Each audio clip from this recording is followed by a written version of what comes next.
Weather Service in Austin, San Antonio has issued a severe thunderstorm warning for west central Karnes County, central Atascosa County, southwestern Wilson County until 7 p.m. Central Daylight Time.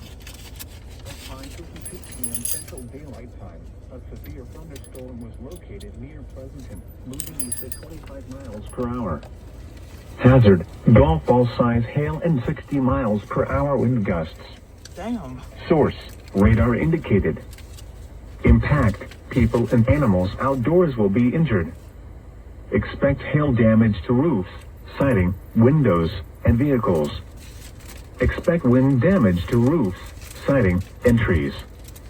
Locations impacted include Pleasanton, Floresville, Jurgensen, South, Christine, Fall City, Coffin, Hobson, Coy City, Deweyville, Greytown, and McCoy. For your protection, move to an interior room on the lowest floor of a building.